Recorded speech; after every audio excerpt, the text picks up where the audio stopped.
My name is Nasser Nashni, and I'm the executive of the Australian Palestine Advocacy Network, and we're hosting tonight's event. And we're honoured to be doing that. I'm really honoured in particular to have two key advocates for Palestine joining us, and they're both with skin in the game. Anthony, an Australian Jewish person, and Randa Abdel Fattah, Dr. Randa Abdel Fattah, a Palestinian woman. In the first instance, Palestinians, we understand dispossession like the Aboriginals, and it's very important for us, in solidarity with our Aboriginal brothers and sisters, to do an acknowledgement of country. And we want to start by acknowledging the Wurundjeri people of the Kulin Nations as the owners of the land, and we respectfully recognise elders past, present and emerging. We acknowledge that this is stolen land, land that has never been ceded, no treaty negotiated, nor reparations made. We honour the Wurundjeri people and all Indigenous people's struggles for justice and self-determination in Australia and around the world. And as we talk about Palestinian struggle for human rights, it's all the more pertinent tonight. Thank you again everyone for coming, and it's one thing to enjoy amazing political music, but it's another thing to sit with the challenging reality of injustice. And we thank all of you for attending tonight, and those watching on Facebook Live and later on podcasts, etc., for participating. I know many of you would love the opportunity to meet Roger personally, and I just want to clarify this is not going to happen. We're not taking any questions from the floor, which is why you all had an opportunity to post your questions. To Bob, who wanted his mixtape played, no, I'm sorry, Bob. Roger has been incredibly generous in volunteering his time for us this evening. As you can imagine, the expectations of his time from his fans for his music is, I'm not sure anybody could make it in a number of lifetimes. Housekeeping, please turn your phones to silent. If you are posting tonight on social media, we'd love you to tag at APAN, hashtag Roger Waters. Let's make it go viral. Really importantly, and my great honour, we've got two great people to share this conversation with Roger Waters tonight, and your questions will get read out later on. I've got on my right Dr. Randa Abdel Fattah, who's a research fellow in the Department of Sociology at Macquarie University, where she is researching the generational impact of the war on terror on Muslim and non-Muslim youth born into a post-9/11 world. She's a prominent Australian Palestinian advocate and a multi-award-winning author of 11 books, whose young adult and children books are published in over 15 countries. Her award-winning novel about Palestine, Where the Streets Had a Name, was adapted as a play and was a critically acclaimed stage production in 2018. Her debut novel, Does My Head Look Big in This?, is currently being adapted to the big screen and will be the first Australian feature film with a strong Australian, Palestinian and Islamophobia storyline. Join me in welcoming Randa Abdel Fattah.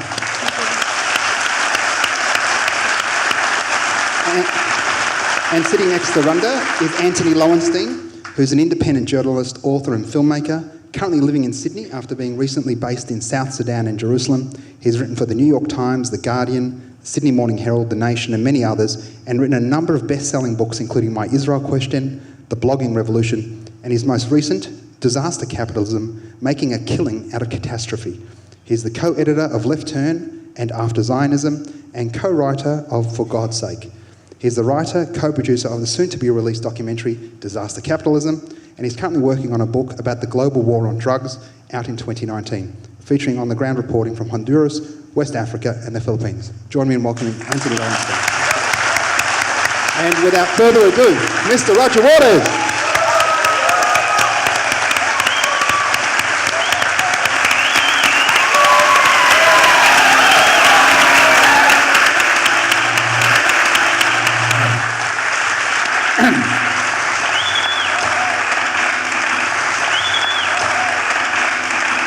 That's me feeding back, I think. Of course, Roger Waters needs no introduction, but I will still try and do my best. He is, of course, a global superstar, founder of the rock band Pink Floyd and the rock group former frontman, a band that is in the top 10 record sales of all time. And he has been a passionate advocate for Palestine. Roger Waters was one of the first and remains one of the most prominent global voices to support the Palestinian civil society call for boycott of Israel until it ends the occupation of Palestine.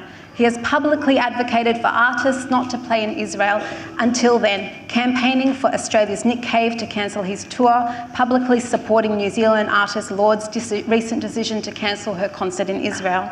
He's been a part of many events.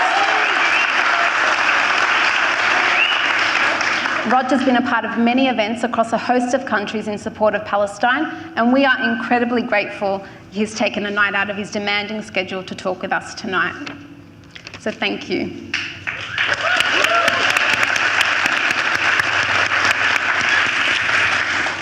So Roger, I wanted to begin by asking you that you visited Israel in 2006 for your Dark Side of the Moon tour, and you said that after that tour your views changed. What did you know about Israel and Palestinians before your tour, and what happened on that tour that changed your mind? Before 2006, precious little, really. My father was greatly concerned at all the land being bought up around Jerusalem in the 30s. My father taught at St. George's. It's really irritating that this is feeding back, guys. So it's at about 250 hertz. And then I'm sure you can figure it out.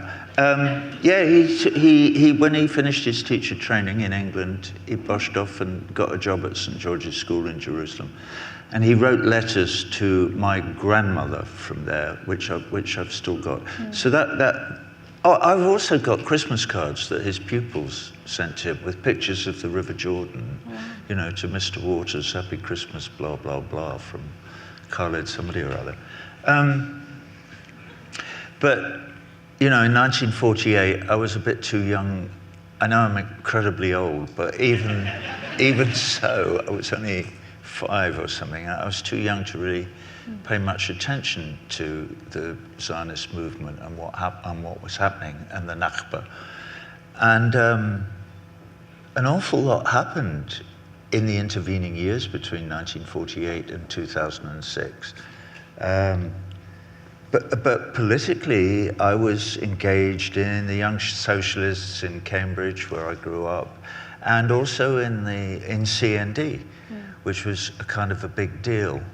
But in all of that time, the absorbed narrative was of sort of brawny, healthy Jewish men and women, you know,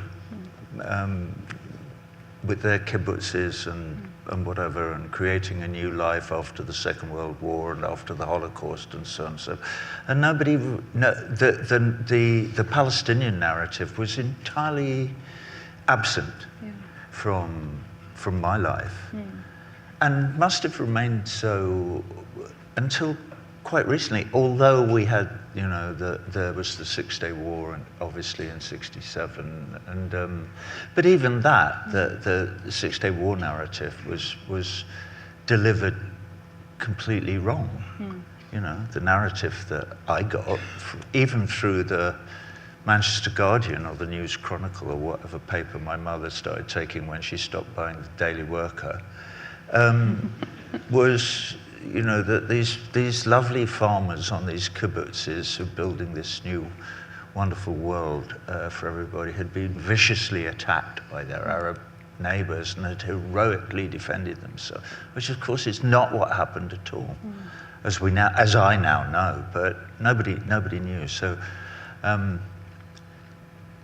we had a gig put on in Tel Aviv in Haikon Park, put onto the end of my Dark Side of the Moon tour, and of course I was immediately inundated with letters and emails from people, including from Omar Barghouti, who's since, I know Omar very well now. And I started to have long conversations with everybody who was writing to me. I differ in that way from Tom York, who doesn't answer any of the letters or talk to anybody about anything. We'll ask you about him later, actually, but yes. I beg your pardon? We'll get to Tom York a bit later. All right, okay.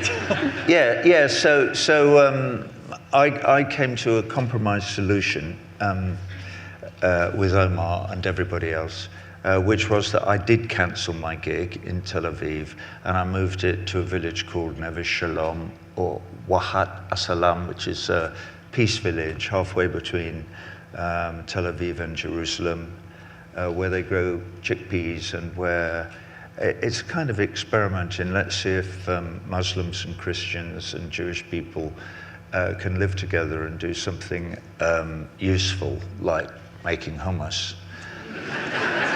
And whether while they're doing that, their children can all go to the same school and all have the equal rights, at least within the context of that small community. And so we did a gig there. I think it's the biggest gig there's ever been in Israel. There were 55,000 people came. And it all went swimmingly. There was a lot of, yeah, you know, which is fine. I've got nothing against that. Until the end of the gig, when I stood up and I sort of vaguely waved my finger around and said, "You are the generation of young Israelis to whom has fallen the task of making peace with your neighbors and figuring all this bullshit out and doing something proper about it and giving everybody equal rights and so on and so on and so forth." And they went from, "Ah," to, "What the fuck is he talking about?" They were going, you know, because it was like I was talking Swahili or something. Suddenly, these 55,000 young Israelis, I might as well have been from Mars. They had no idea what I was talking about. And I had that experience a number of times in Israel, trying to talk to people then, in the early 2000s. And the shutdown is so complete and so pernicious and so disturbing that I decided to go back the next year, which I did at the invitation of UNRWA, who looked after me. The United Nations looked after us, and we went all over the West Bank. Didn't go to Gaza, I'm sad to say, but we went everywhere else. And I saw with my own eyes the operation of the apartheid system that is the occupation of everywhere that wasn't called Israel in 1948. And so that was the beginning of my story, and I'll stop now, otherwise we'll get to 9 o'clock and so there won't be time for my jokes. we'll always make time for the jokes, but for most people in this audience, some people will know and some won't know, but it's been an occupation of the West Bank and Gaza for over 50 years. It's now arguably permanent. We have a US administration that gives Israel pretty much what it wants, which is not dissimilar to the previous administration. How do you explain what is happening in Israel-Palestine today? I know you haven't been there for a number of years, but you know the situation, you read about the situation. How do you explain to people who maybe don't know exactly what's happening, what is happening? Well, the devil of the piece, obviously, is the United States of America, because they're the ones who are supporting this colonialist movement for reasons of their own. Now, I've kind of looked into what those reasons might be. They seem to reside largely within the far-right, proto-fascist, evangelical Christian community that is called the Bible Belt in the United States. But, you know, and the Vice President, the current Vice President of the United States, Mike Pence, is one of them. And they yearn for Armageddon. They are desperate for the end of times. They believe that the Bible tells the literal truth of history.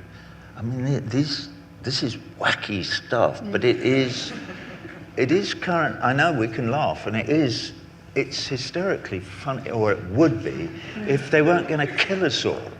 These fuckers will kill us all of us, not just us in this room. They'll kill everybody on the planet in order to fulfill the prophecies that they believe to be their God-given literature. And they're pro-Zionist but anti-Semitic at the same time. That's the irony. I beg your pardon? They're pro-Zionist but anti-Semitic at the same time. All the Jews are going to die. Yeah. You know, this is one of the weird things about misunderstandings about Christian Zionism. Anyway, but your question is actually broader than that, I think, because what's interesting about Israel-Palestine, I mean, to me, sort of academically, I mean, I do care about it passionately, but I don't have to live there. I'm not a Palestinian. I don't get my door kicked in every night by whoever wants to. They can't.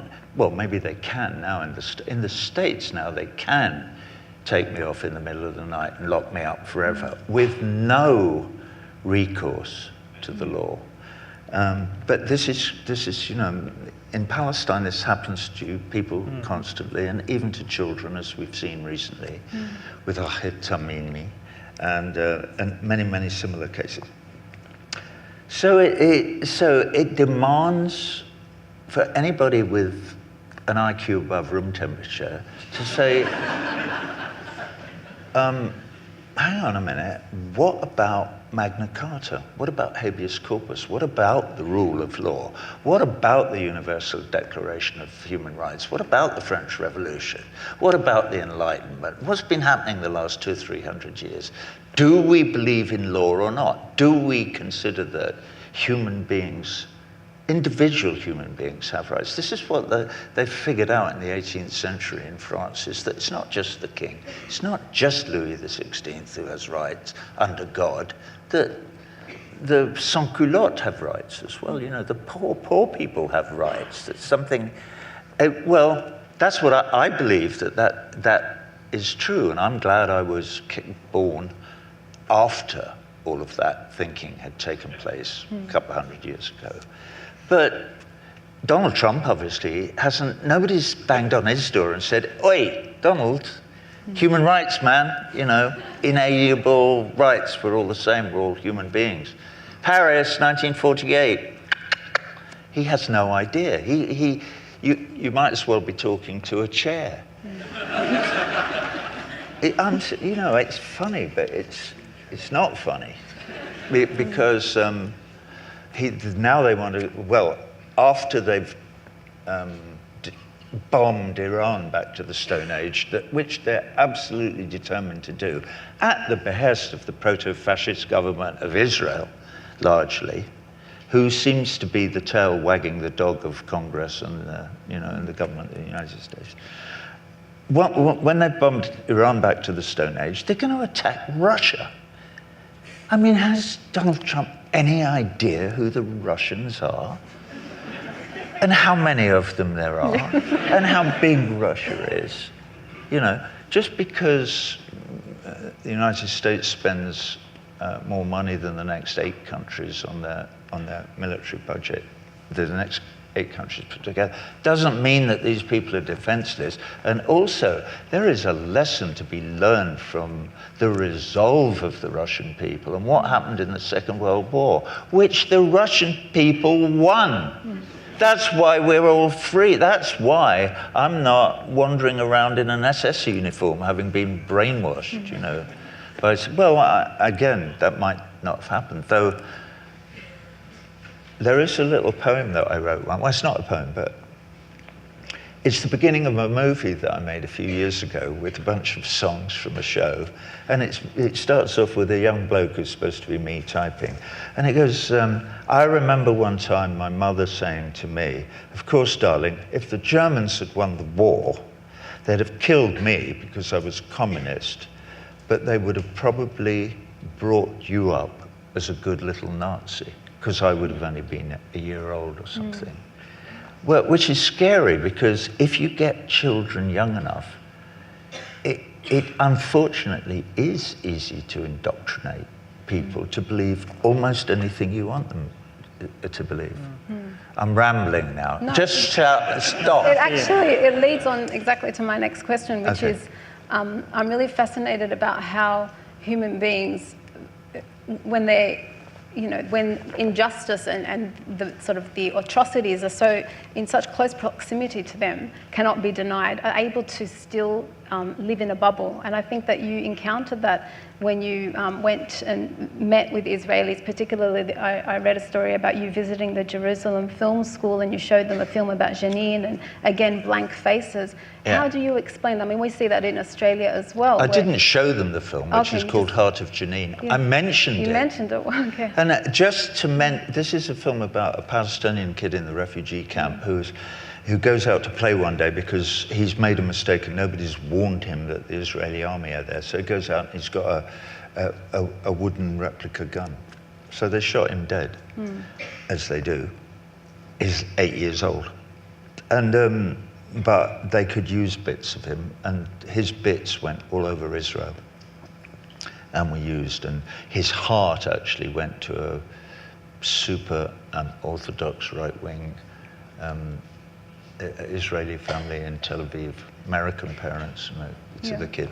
And so I was suggesting when I went to the film school that this documentary is deeply moving, and that they might. I said, how many of you have seen it?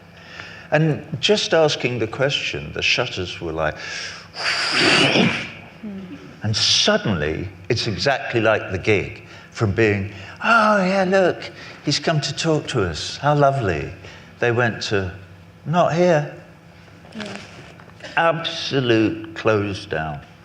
And so the brainwashing that goes on 24/7 in Israel and has done since 1948 is supremely effective, which is why I have so much admiration to my friend Gideon Levy and others within, and Boycott from Within, and breaking the silence, and all those incredibly brave Israelis who speak out against the unspeakable violence of the occupation. Rambling. There are many human rights issues in the world, and you cover and talk about a lot of them. Climate change is an important issue, Tibet, these are big issues. But the truth is, if you advocate publicly to say we should have action on climate change, you're not likely to be attacked of being a Nazi. No. Unlikely. Palestine's different, and you know this. So I guess my question really to you is, why do you think advocating for Palestine brings, from certain circles towards you and others, so much hatred, smearing, libel? And you've obviously chosen over years to make the decision to advocate, amongst other issues, for Palestine, despite the fact that you're paying a price, at least rhetorically, that you're often smeared. Anyone can Google that very easily. So why do you think there is that difference, and why do you think there is such a price to be paid, and which is why so many people don't advocate for Palestine? Well, that's very interesting. I think that the people who drive the hatred, Sheldon Adelson, let's just pick our good old friend Sheldon over. I have no idea what his background is. He's a very prominent billionaire American who is a big funder of Israel causes. And his money comes from gambling. Casinos. Yeah, gambling. He's a gambling mogul or whatever. So I believe that Sheldon Adelson makes the huge and extremely basic mistake of conflating Zionist colonialism with Judaism, and that he probably has a very deep attachment to his victimhood, to his Jewish victimhood. That I'm sure, I know he's older than me, so he probably remembers the Second World War. Yeah. He probably, and so the Holocaust and the Third Reich is probably there. So it may be that attachment to the victimhood of that blots out all capacity for rational thought and feeling. So you become like a trapped wild animal, and you will lash out at and try and destroy anything that you see as a potential threat. So I am one of the things that Sheldon Adelson and all the rest of them, or the whole APAC mob and all of the kind of Zionist Israeli lobby in the United States, they attack. But it's a knee-jerk reaction. It's because, unless they, let me put this in the correct way, unless they believe that they're chosen, unless they believe that God, A, exists, and B, if there is a monotheistic being, a superpower, a superhuman being who controls everything, that he has actually decided that they are very, very special, that they're exceptional, and that they should be served by every other human being on the planet. If they believe that, then they can do anything. Anybody who believes themselves to be exceptional is a very dangerous critter. This is the problem with where I live in the United States of America, and the people there have been sold the idea that America is an exceptional country, an exceptionally good country, which is obviously complete nonsense. It's deeply dangerous, deeply divisive, horrible, horrible place, in fact. But they believe it's great. We are the greatest country in the world. No, you're not. You know, you're ranked 38th in healthcare. And, you know, you're somewhere hovering between, I don't mean to, you know, be insulting to people from Zaire, but somewhere between, you know, Zaire and Borneo. No, you're not. You're not. You're really, really bad at running the country, except for the oligarchs who own everything and who've paid for all the politicians who do their nodding donkey thing in Congress. And so I'm rambling again. But sorry, the point you were making about the lobby is well taken, but it's changing. That's why this is so cool. That's why I'm so happy to see you all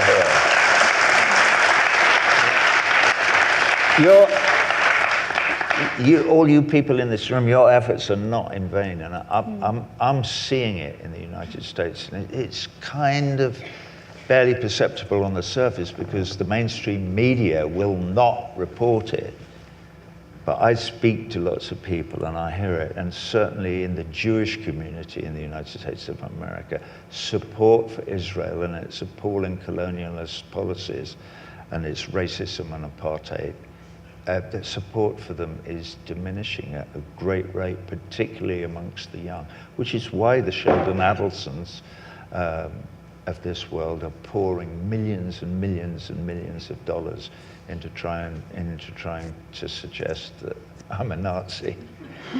and so we're doing all right. This is good. This is why I'm so happy to be here in this room with you guys here, because this is a global effort and it is really beginning to gain some purchase, and that makes me really happy.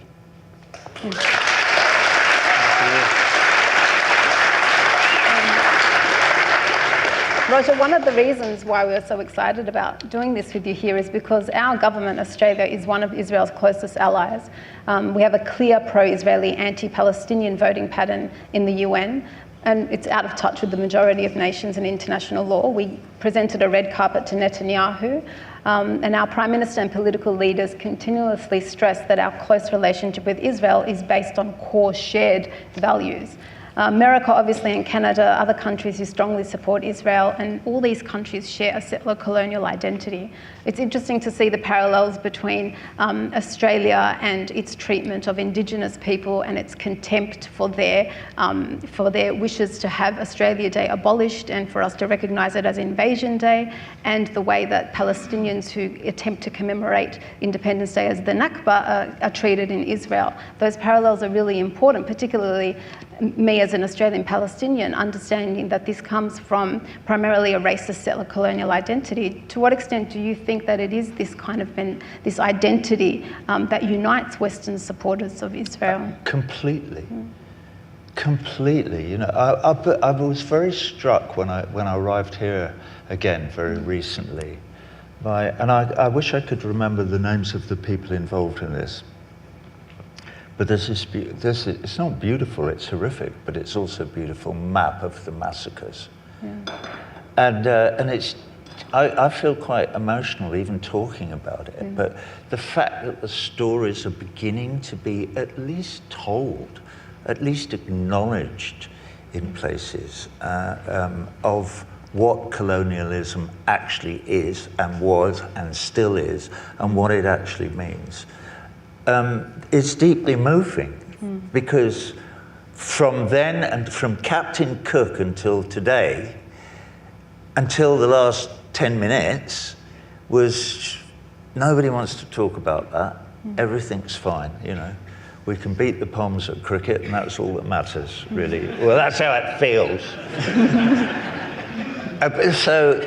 So yeah, but I'll tell you something else that's happening is, I've just been in Canada. I did one of these in Vancouver at the end of October, and it was great. It was really enjoyable. But something else I did was I went and sat in court for 2 days in Toronto, because we've managed to move. I say we, I'm not really anything to do with it. I'm a supporter. We managed to move a court case that was won in Ecuador on behalf of the indigenous people of the Ecuadorian rainforest against Chevron Corporation, who bought Texaco. Texaco took oil out of the ground there in Ecuador from 1961 until 1990. And they didn't do any of the protocols that you're supposed to do, so that you don't kill everybody. So they were just killing everybody. They lost a court case in Ecuador. They lost judgment for $9 billion and another $9 billion in punitive damages. And they said, fuck you, we're not giving you a single cent. Where they moved all their assets out of Ecuador, like they do. And but the case is now being heard in Canada, where Chevron do have assets. And they've fought it with all legal means. The legal representatives of Chevron, after they'd lost the case in Ecuador, said, we're not paying you. We will fight this case until hell freezes over, and when hell freezes over, we will fight on the ice. This is talking to people, many thousands of whom have contracted cancer, their children, you know, I mean, their lives have been completely destroyed. The First Nation people in Canada have picked up on this thing. They went, the two of them went, I'm going to remember the guy's name in a minute. He was in court with me in Toronto. They went to Ecuador and said, they've now said, whoa, hold on a minute, this isn't right. So there is a circle of indigenous people beginning to develop itself around the world. So that the Aboriginal people here and the Maoris next door to you in New Zealand, and all of the indigenous Indian people in South America, they're beginning to start to hold hands with each other and go, hey, this is your fight is my fight. And it comes back to something that I've said often in meetings like this, which is that, you know, Mike Pence can wander around checking things out in Deuteronomy, but I can, many of us can look at archaeology and paleontological evidence of who we are and where we're from, and all the evidence points to the probability that we're all African. Every one of us is African. All human beings are African, essentially. And we're less than 100,000 years old. Homo sapiens is 70, 80, 90,000 years old, as far as we can know. But we're all brothers and sisters. Our DNA is so similar, but we can all be traced to our African origins. We're different shapes, sizes, colors, whatever, because of the vagaries of weather in the different parts that we went to when we left Africa, which was our. So I think that's a very important thing to cling to. And it's something we should be teaching our children. We shouldn't be teaching our children, you're an American, wave the flag. You know, you can be better at gymnastics than the Russians are, or whatever it is that they care about. So all this talk about building walls on borders and keeping dangerous refugees out of the country and so on. I mean, I know this happens here a lot. You have to remember in Australia that, you know, you are a chip off the old block. Certainly this bloke, Turnbull is his name, and the old block is Margaret Thatcher. You know, and before Margaret Thatcher, who you know, Charles I, or wherever, it goes back to the same divine right of kings notion that somehow we're better than you are, and So I'm hugely encouraged by the map of the massacres, because it shows that we, at least to some extent, that we care about each other and about our histories and about all of that. Let me ask you about Jerry Seinfeld, who is a comedian, fairly famous. For those who don't know, and I'm sure you do know this, recently Jerry took his family to an illegal settlement in the West Bank, and one of these kind of anti-terror fantasy camps where you basically go to a settlement and you can shoot guns. It's run by former Israeli soldiers, and you kind of live this crazy fantasy of shooting Arabs, and that makes you feel good, apparently. Yeah. This happened recently. There was a few stories in the press and then disappears. There's no controversy, there's no attack, his career doesn't end. Yeah. Can you imagine if you or someone like Seinfeld went to a Hamas training camp or Hezbollah? It'd be a bit different. Yeah. Now, the reason I ask you this is explain to people why, and you live in the US, I don't know if you know him particularly, but you'd know some people maybe who have those kinds of views, who are that famous. Why is there this double standard, and how does someone like him get away with that? Money, he said money. Yeah, I'm sure there's some truth in what you say. Well, it's either you care about, I said this a few minutes ago about the Enlightenment, either you care about discourse, either you care about the capacity human beings have to talk to one another and to study history or you're a Nazi. Seinfeld's obviously a Nazi. You know, I can put...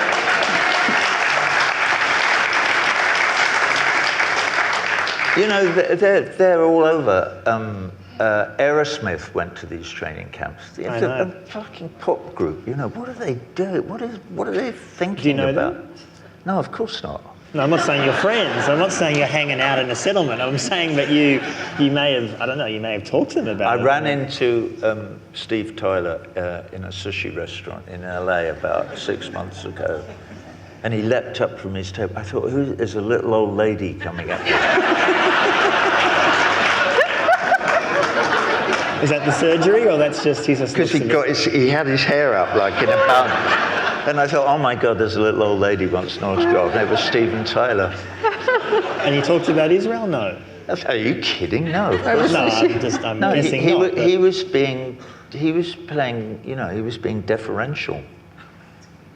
I went, you know, I don't know what I went. Yeah. But yeah, I did see him once in a But there is sushi. that double standard, isn't there? I mean, people like that can go to these events. Yeah, well, but it's like, yeah, of course. And people can cross the picket line and get away with it. You know, the Bon Jovis of this. Well, Madonna, Bon Jovi. You could. Some of them, some of them I have a certain amount of respect for. Elton John went and played in Sun City about 500 times when everyone else in the world was anti-apartheid and saying, you can't go and play in Sun City. He went, yeah, I can. You know, I'm the Queen Mum. Or whatever it was that he said. And you kind of go, well, he's just dopey. You know, this is... And also, he obviously doesn't give a fuck about anybody else, except the lesbian, gay, whatever community, which he claims to care about. And he does seem to... He will make videos of, you know, protecting his one little area of people who might be having violence done to him. But he seems blind to, well, we're all human, and some people are human in different ways than others are. I think that But I wrote to John Bon Jovi, and I sent him a thing saying, you are going to entertain the people who shot the feet of Palestinian footballers. Yeah. There were two of them. I sent the same letter to those two Brazilian guys who went. Caetano, I can't remember their names now. And in fact, when they came back, one of them said he would never go again. He had visited the occupied territories and saw what was going on. He completely regretted having gone and things.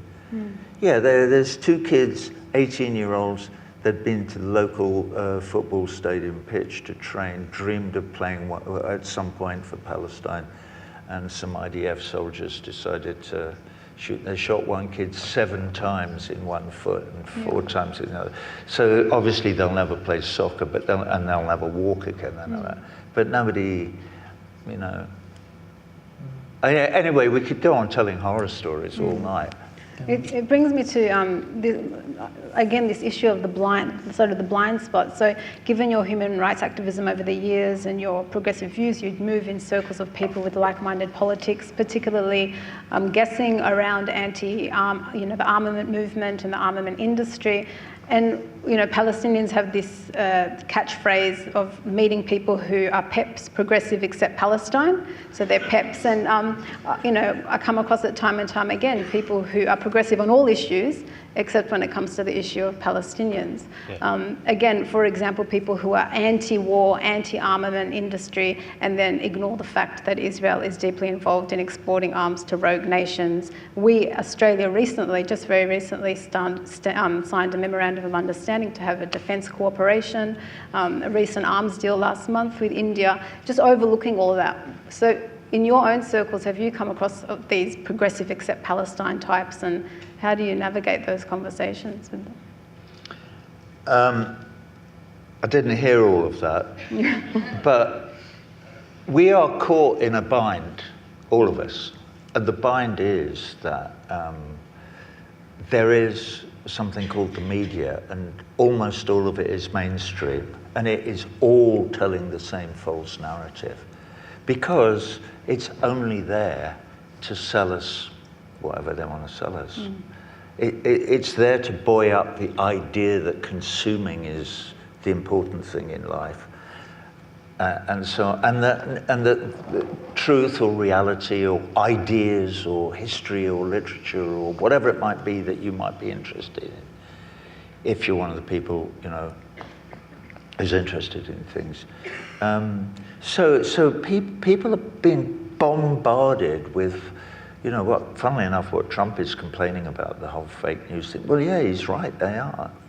They are. And unfortunately, Rupert Murdoch, thank you, by the way, for exporting that arsehole to the rest of the world. You can have him. I know. They've by and large got the whole information thing tied up with a bow, and so that can be presented to the 0.1 or 0.001 of 1% of the population of the globe who own everything, and who seem content to play with it like a bauble, at the cost of amazing misery for most of the people alive. So I don't know. One of my heroines lives here in Melbourne. She has a blog. She's called Caitlin Johnson. She tells the truth on her blog, and nobody's heard of her, of course. But there are network. I know you guys in here. You must know this. There are networks of people so you can find out what's really going on in the world, if still with the net. Though this is one of the most serious things that we should all be talking about now, is that they figured it out now.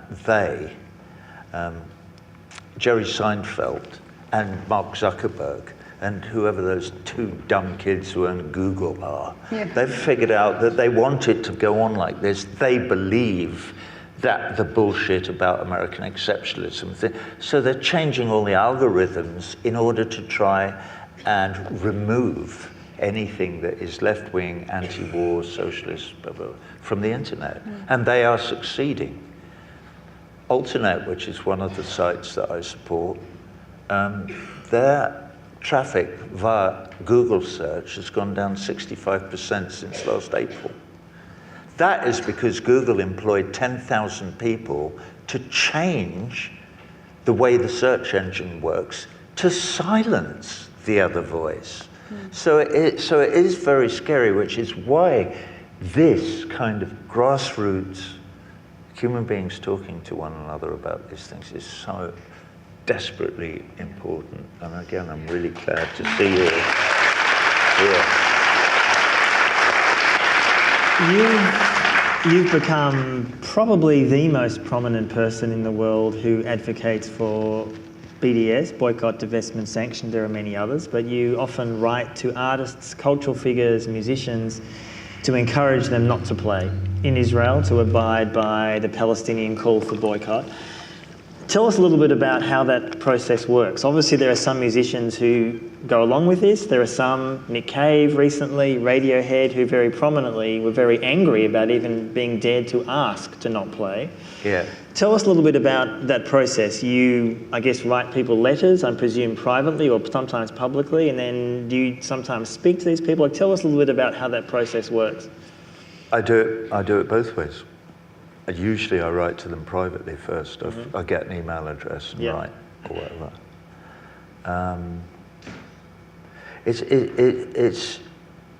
It's a fascinating situation that we're in, because you'd think it would be.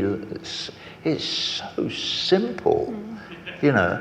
How can you not support this movement? You support. I wrote to what's his face, Little Stephen Van Sant. One of the E Street Band. He produced We Will Not Play in Sun City with, you know, Mick out there on the street with David Bowie and all that, and doing all their support for the thing, jigging about, which was lovely and great and everything. I wrote to him and said, hey Steve, not that I knew him, but don't you think it's about time we did one of these about Palestine? Because the situation there is, you know, appalling, and apartheid and racism and blah, blah, blah. It's exactly the same situation as it was in South. It's worse, actually, than it was in South Africa. And he wrote me a letter back, and he said, I think the situation in Israel-Palestine is much more complicated than the blah, blah, blah, blah, blah. And but he said, and also, and then it turned into a threat. He said, I think you should be very careful what you do and what you say, because your career could be over in a heartbeat. And I thought, fuck me. You know, this guy in his bloody, you know, Charlady's hat that he wears or whatever is threatening me. I mean, how weird is that? He did say, however, that he would love to have lunch, that he admired my courage and would love to have lunch. So I wrote him back and said, what about next Friday? And that was 4 years ago. So last year when Nick Cave and Radiohead, who were two very prominent artists who didn't just play in Israel, but gave public statements and press conferences being outraged to even be asked to potentially boycott. What is your sense of, did you have dialogue with them? What's your sense of why they took that position? No, they won't speak to me. They won't speak to me. Tom York said that Ken Loach and I were throwing mud at him from... No, we weren't. We both tried to engage in a conversation. I had a long email exchange with Tom York. And, you know, it was... And at the end of it, he said, that's it, I'm giving up the music business, you finally convinced me. And he was just being sarcastic. He's a prick. I mean, he just is. You know, you should at least have a conversation. He's just a self-obsessed, narcissistic, drippy little prick. Anyway, and your bloke, Cave, I mean, give me a break. He's saying that his freedom of speech was being infringed. It doesn't deserve an answer. Did you have contact with him, or? Well, with Nick Cave. With Nick Cave. Well, I was co-signatory of all the letters that we all sent him or whatever. I didn't speak to him personally. I don't want to speak to him. I just think it's so pitiful to bring that up and say, oh, you know, I'm a musician, I just want to play my music. I don't want Roger Waters bullying me. What? They're shooting the fucking feet off 18-year-olds who want to play soccer. Don't talk to me about your freedom of speech. Pay attention.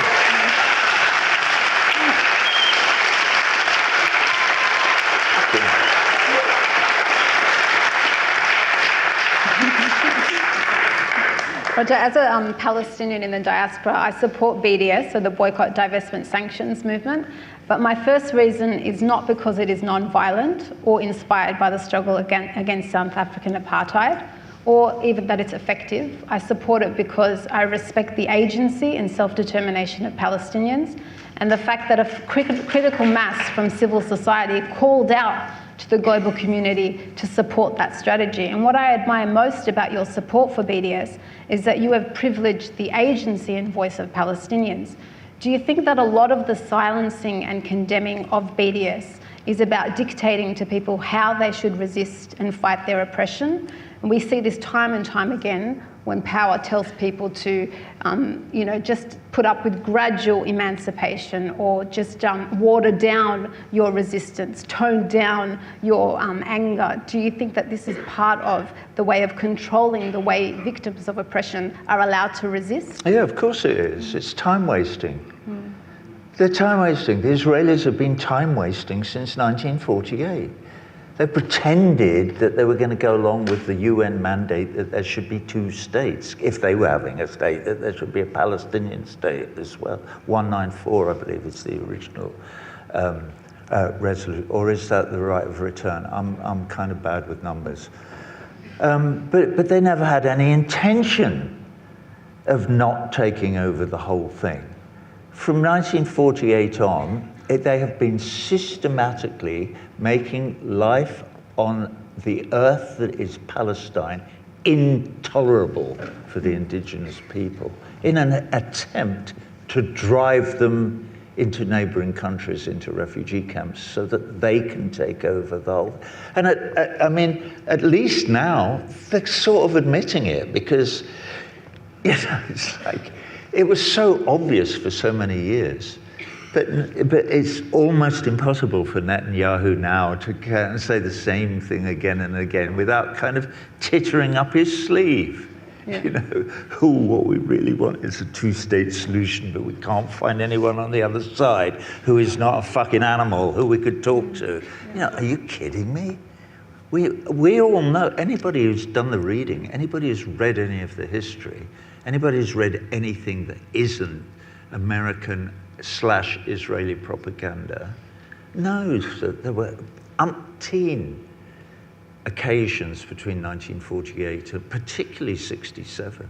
That's what, Miko Peled's whole shtick is about when he wrote The General's Son. This is a book, this guy, activist, Miko, and his father was a general in the general staff, and then who went to the cabinet after 67 and said, now is the moment.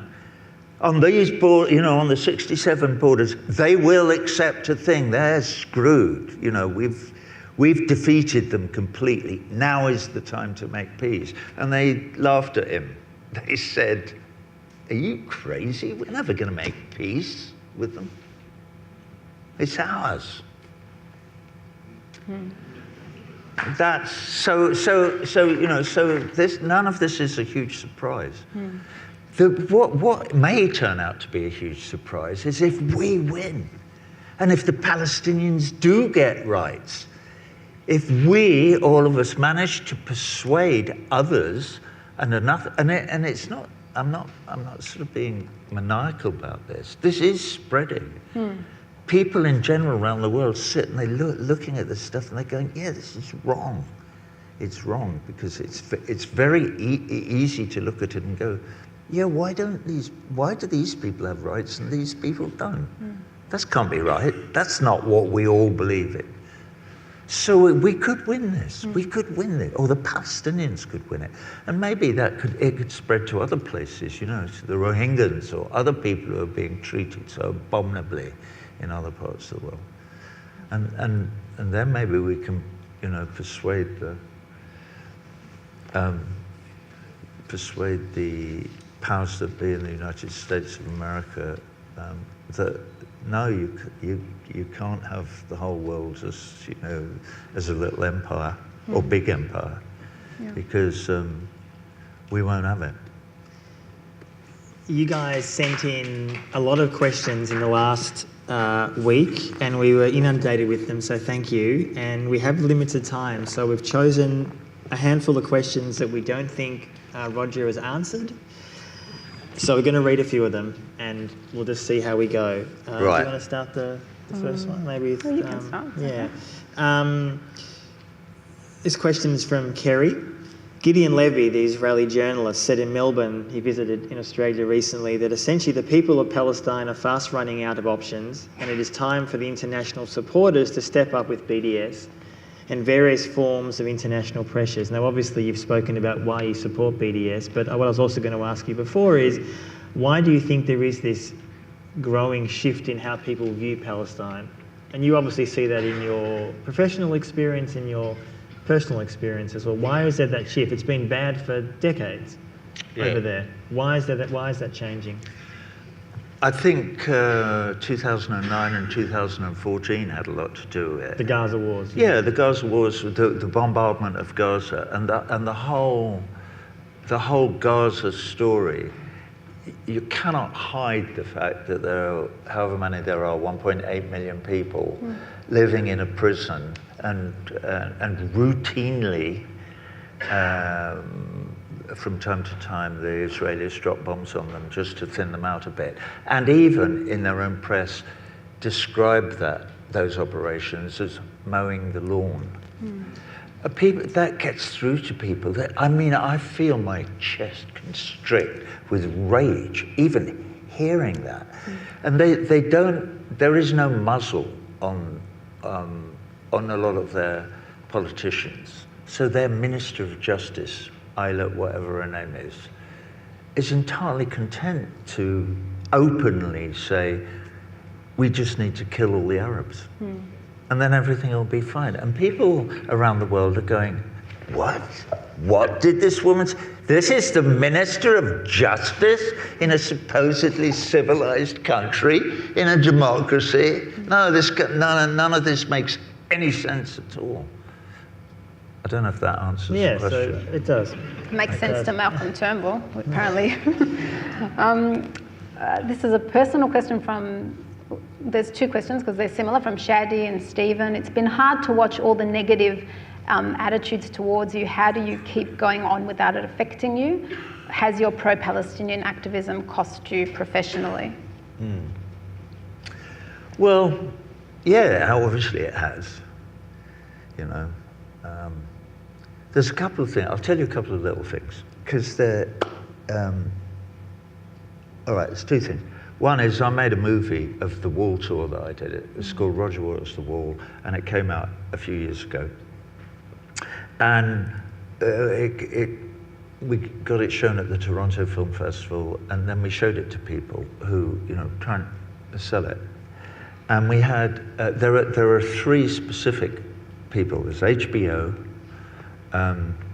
Netflix, and I'll tell you the third. Oh, IMAX. All over it. Love it, love it, love it. This is great. What a great best music film that has been made for, since the war, blah, blah, blah, blah, blah, blah, blah, blah, blah, blah. That was Thursday night. Friday morning, this isn't quite right for us. So I don't guess, I know for absolute sure that somebody in the boardroom of each of those things, he's anti-Semite, he's Nazi, no. The answer is no. We are going to kill this arsehole. And that's just a business. I mean, they tried to stop my gigs in Long Island, New York, a few weeks ago. Are you kidding me? Andrew Cuomo, the governor of New York, tried to stop me playing a gig in New York. They failed, obviously. I was going, come on, bring it up, bring it up.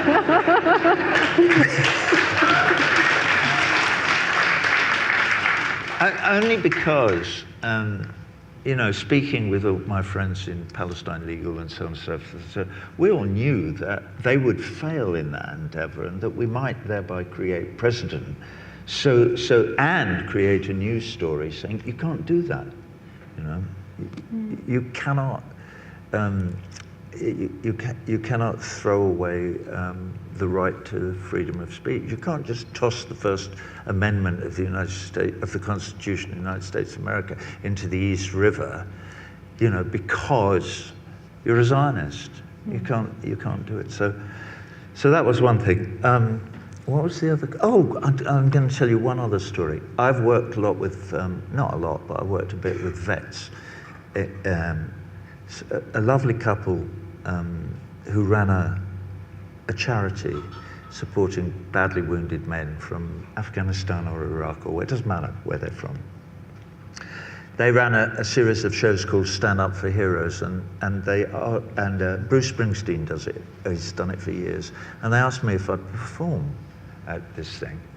And I felt bad about it because I sort of wanted to help, but I didn't want to be standing up there doing the rock star thing when there's people who are desperately burned and got no arms and legs and things in wheelchairs, you know. It felt kind of wrong. And then I had an idea. Bob and Lee Woodruff is the name of this couple. I went back to them and I said, hey, I've had this great idea. Why don't I go to Walter Reed Hospital down in DC, and I've heard there's a program there where they use music as rehabilitation thing. Why don't I put a band together of people with no arms and legs, and we'll do the show? And they went, you're not serious? I said, yeah, and we did. And it was fantastic. I made lots of fantastic new friends, and we put the band together, and we did it in 2012 in the Beacon Theatre in New York, and 2013 upstairs in Madison Square Garden, and then 2014, it was always in November, August comes round, and I'm thinking, they're going to call me any minute. Oh God, I've got to get on the bike and get back down to DC, figure out where we're going and what we're going to do. And then the call never came.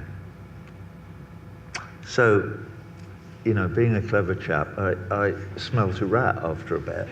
And so I called a guy called Andrew Fox, who's the producer of the show, and I said, Andrew, and he was I said, get over here. We were both in the Hamptons, and he came round, and it was as I suspected.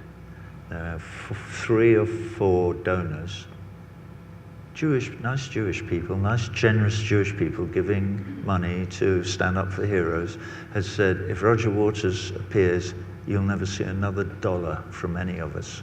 And when I say any of us, I mean any of us. So they were prepared to destroy a charity trying to help men with with post-traumatic stress syndrome and with no legs and with whatever.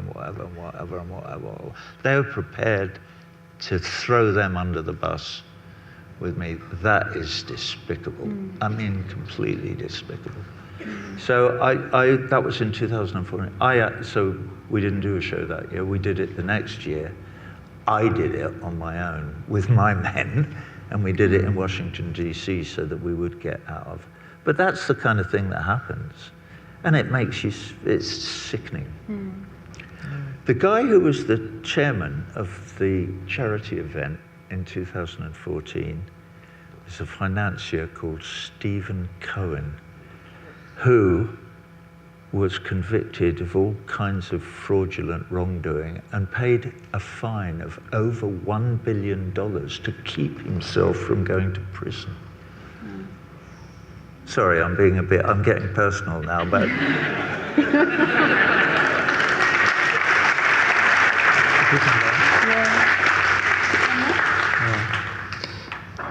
There's a lot of some events in Australia that take often Israeli government funding, sponsorship.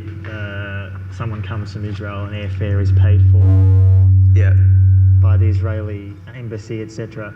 And this is happening all over the world, of course, as a form, I guess, of attempt to get different voices into Australia or other countries. Is your view of these things that an institution, a film festival, a writers' festival, whatever it may be, should, I'm guessing, not take Israeli government funding for anything, which obviously I know is what BDS stands for. Of course. Is that your view about, so you would say to an event in Australia that they should not take this money? Absolutely.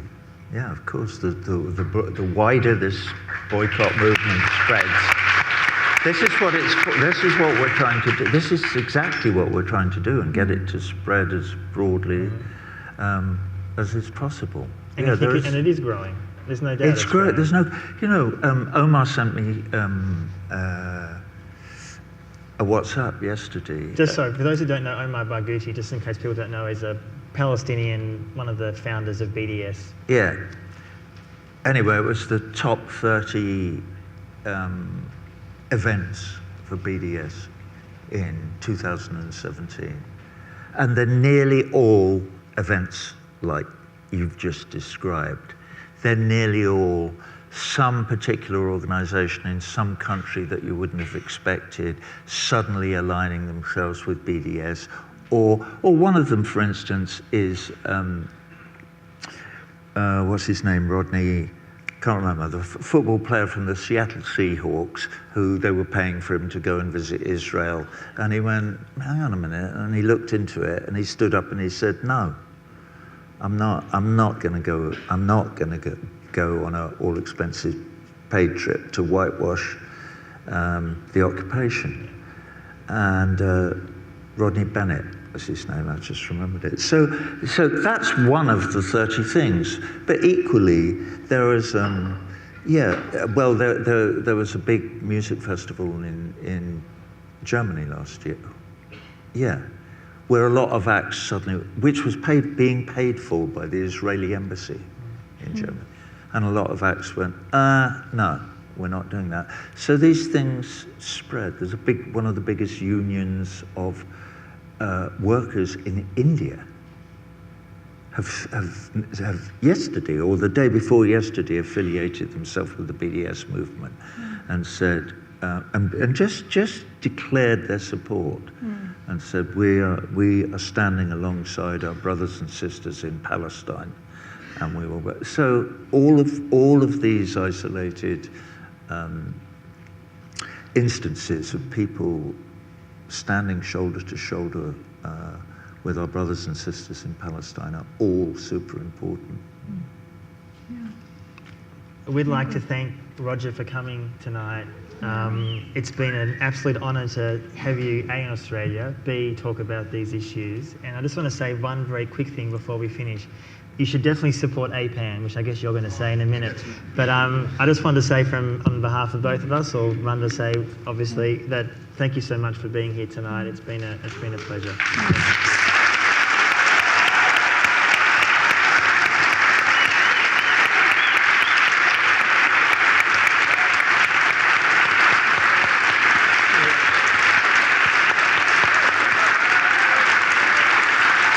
Can I?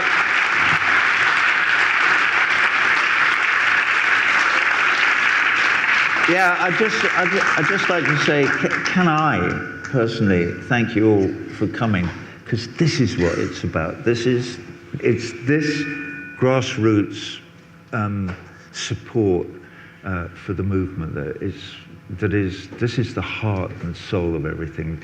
Ordinary people standing shoulder to shoulder with other ordinary people who may live 10,000 miles away, but who nevertheless we support and have sympathy with their predicament, and that is what makes us human. And so thank you all for coming here tonight to support this guy.